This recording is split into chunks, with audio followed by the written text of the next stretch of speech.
Gaming has a massive community, hate, jobs, among other things, but the infamous 1983 gaming crash could have derailed gaming as a whole.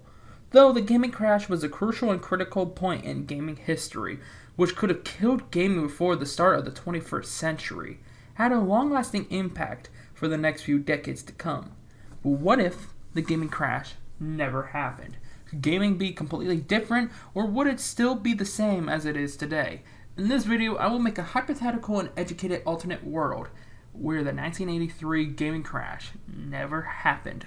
But first, some context. In 1972, the Magnavox Odyssey, the first ever home console, released to North America, Europe, and Japan. This console isn't like any consoles after it, as it used little square lights and a screen cover to play instead of any CPU, AV wiring, among other components other consoles later will have. Then, in 1977, the granddaddy of consoles released, which was the Atari 2600. This was essentially an at-home arcade-esque console. This console helped kickstart the gaming industry that we all know and love to hate today.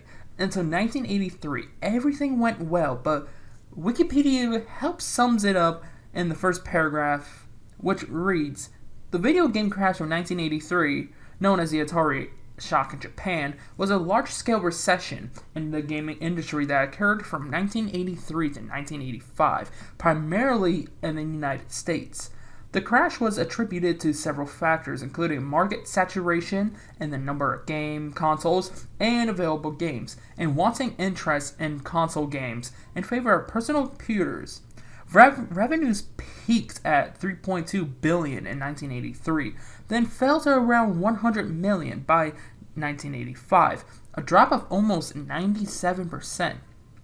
The crash was a serious event which abruptly ended what is retrospectively considered the second generation of console video gaming in North America, until the release of the NES Nintendo Entertainment System in the late half of 1985, which brought a second renaissance in gaming.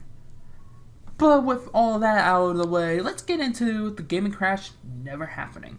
Let's envision an alternate 1983, the Atari 2600 continuing its reign as the top console until the real challenge to Atari appears, as Nintendo and technically Sega still releases the NES and Master System respectively, still releases in 1985.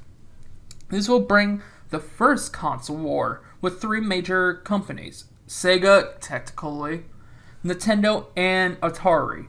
In order for this, let's say Atari releases their second console, or third or whatever. Let's just call it the Atari 2700, a hypothetical 8-bit console so that Atari can compete with Nintendo and Sega. One thing is for certain, Atari will have a large chunk of fans still, while Nintendo and Sega will have equally similar numbers to the real-life counterparts. And yes, without the gaming crash of 1983, Atari will still be a top console manufacturer for longer than in our timeline. Now, I don't want to continue for too long. That's why I'm going to split this video up into a second part. Then we'll talk about PlayStation, Xbox, and maybe other topics here and there. On that note, thank you all for watching, and subscribe for part 2 sometime in the future.